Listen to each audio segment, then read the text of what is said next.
Bismillahirrahmanirrahim. Assalamu alaikum dear students. I am Imtiaz Ali, Forward Degree College, Hyderabad with the new lecture Physics Part 2. आज हमारा topic है resistance and factor upon with which resistance depend. Student, इससे पहले हमने पढ़ा था Ohm's law के बारे में कि the magnitude of electric current is directly proportional to the applied voltage in a conducting wire if the temperature is constant या if the resistance is constant. तो आज हमारा ये उसी हिसाब से टॉपिक है कि अगर रेजिस्टेंस है, किसी कंडक्टिंग वायर में रेजिस्टेंस हो, तो वो किन किन चीज़ों पर डिपेंड करती है। रेजिस्टेंस किन किन चीज़ों के साथ इंक्रीज होता है, किन किन चीज़ों के साथ डिक्रीज होता है, और वो भी मटेरियल की बात, मटेरियल में। तो सबसे पहले मैं थोड़े से रिवाइज करूँ कि रेजिस्टेंस कैसे कहते हैं। तो रेजिस्टेंस कहते हैं the ability of the material या the ability of the conductor which opposes the motion of charges या electron in a conducting wire. यानी ये कोई भी मटेरियल या कंडक्टर की वो खसूसियत होती है जो इलेक्ट्रॉन को अपोज करती है, उसको कहते हैं रेजिस्टेंस, और वो डिनोट होता है आर से। ये हमने ओहम लॉ में आपको हमने पढ़ाया है। तो R is equals to V ratio I, या ये वही फार्मूला बनता है कि V is equals to IR। Ohm's law इससे बनता है, ये ओहम लॉ है। अच्छा, तो अब टॉपिक ये है कि ये रेजिस्टेंस किन किन चीज़ों पर डिपेंड करती है, या फैक्टर कौन सी चीज़ें हैं जो इसको अफेक्ट करती हैं। तो वो सबसे पहले है number 1, length of the conducting wire. कि resistance is directly proportional to the length of the conducting wire. Resistance is directly proportional to the length of the conducting wire. इसका मतलब ये है कि हम रेजिस्टेंस लेंथ को बढ़ाते हैं, किसी कंडक्टिंग वायर की लेंथ को जितना हम बढ़ाते हैं उतना इसमें रेजिस्टेंस ज्यादा होगा, रेजिस्टेंस पैदा होगा।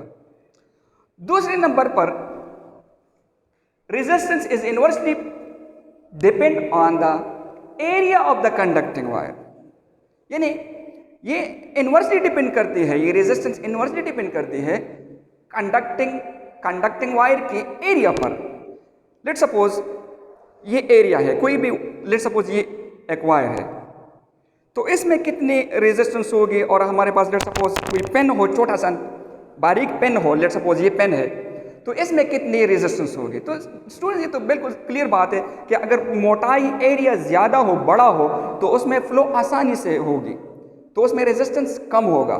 एरिया ज़्यादा हो तो फ्लो ज़्यादा होगा, तो रेजिस्टेंस कम होगा।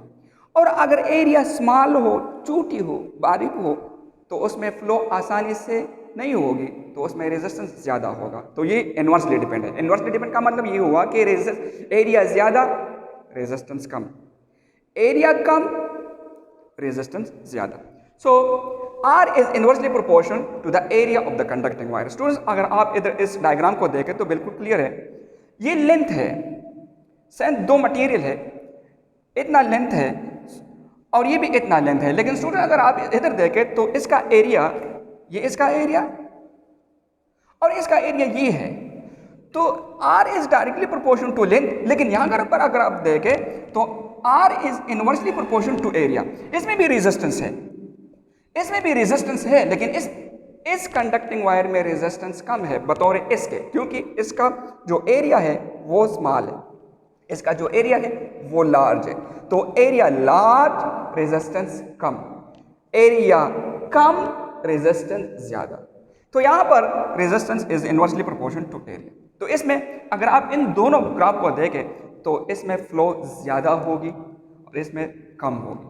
तो इसलिए हम कहते हैं कि resistance is inversely proportional to the area of the conducting wire. चलो, इन दोनों इक्वेशन को हम क्या करते हैं, कंपेयर करते हैं। By comparing equation A and equation B, ये हमारे पास एक इक्वेशन आया कि R is directly proportional to L by A। Proportionality को खत्म करने के लिए हम कांस्टेंट लगाएंगे, इक्वल लगाने के लिए, तो R is equals to constant L by A। ये हमारे पास एक इक्वेशन आ रही है। अब यहां पर रो क्या है, रो हमारे पास है, इसको कहते हैं कांस्टेंट ऑफ प्रोपोर्शनलिटी। क्या, स्पेसिफिक रेजिस्टेंस या रेजिस्टिविटी। क्या, स्पेसिफिक रेजिस्टेंस या रेजिस्टिविटी। और अगर हम इससे ये रो निकाले या रेजिस्टिविटी निकाले तो रेजिस्टिविटी इज इक्वल्स टू, इसको रीअरेंज करने से R A divide by L हो जाएगा। ठीक है, इसके हम डिफिनीशन क्या करेंगे, किस तरह करेंगे? तो अगर किसी भी कंडक्ट स्पेसिफिक, इसलिए इसको कहते हैं कि हास, स्पेसिफिक रेजिस्टेंस, हास रेजिस्टेंस। तो डिफिनीशन आसान बनता है कि अगर हमारे पास किसी कंडक्टिंग वायर में फ्लो होती हो और उसमें 1 ओहम रेजिस्टेंस पैदा हो जाए, कितना? 1 ओहम रेजिस्टेंस पैदा हो जाए, अगर उस कंडक्टर की लेंथ हो 1 मीटर और उसका एरिया हो 1 मीटर स्क्वायर, तो फिर उसको कहते हैं स्पेसिफिक रेजिस्टेंस या रेजिस्टिविटी।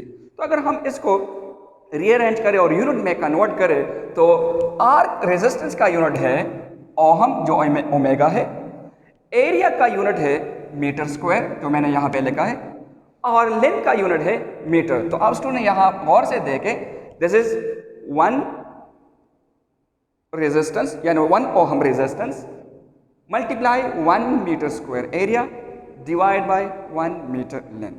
यानी इससे बिल्कुल क्लियर हुआ कि when 1 ohm resistance is produce in a conducting wire whose length is 1 meter and whose area is 1 meter square is called specific resistance। अगर हम इसको कट करें तो ये 1 m इस 1 m के साथ कैंसिल हुआ तो ये आया ओहम मीटर। तो स्पेसिफिक रेजिस्टेंस का यूनिट है ओहम मीटर। अच्छा, यहाँ पर मैंने इसकी डिफिनेशन भी की है कि when 1 ohm resistance is produced in a conducting wire whose length is 1 meter long while whose area is 1 meter square। अब सवाल ये एक हैंड से एक हेडिंग है कि कंडक्टिविटी, ये तो रेजिस्टिविटी हो गई, कंडक्टिविटी किसे कहते हैं? तो conductivity is the reciprocal of the resistivity. Resistivity मतलब स्पेस हास रुकावट और कंडक्टिविटी मतलब हास फ्लो, तो उसको कहते हैं कंडक्टिविटी। तो the reciprocal of the resistivity called conductivity denoted by G, and G is equals to 1 over rho. और अगर रो की वैल्यू यहाँ से हम पुट कर ले तो आर ये हो जाएगा, और इसको अगर रीअरेंज करें तो ये आएगा। अब इसका यूनिट क्या है स्टूडेंट? इसका यूनिट है ओमेगा मीटर होल इनवर्स, यानी ओहम मीटर होल इनवर्स, या ओहम इनवर्स का जो यूनिट है, जो सैंबल है, वो है सेमन। तो सेमन मीटर इनवर्स, या सेमन को अगर आप इसको भी उल्टा करना चाहते हैं, यानी ओहम को उल्टा करना चाहते हैं, तो ओहम को उल्टा करने के लिए हम इस तरह ओहम OHM, इसको उल्टा करो तो MHO, तो मो, तो मो मीटर इनवर्स। ये सब इसके यूनिट है, या ये या ये या ये या ये। Thank you very much.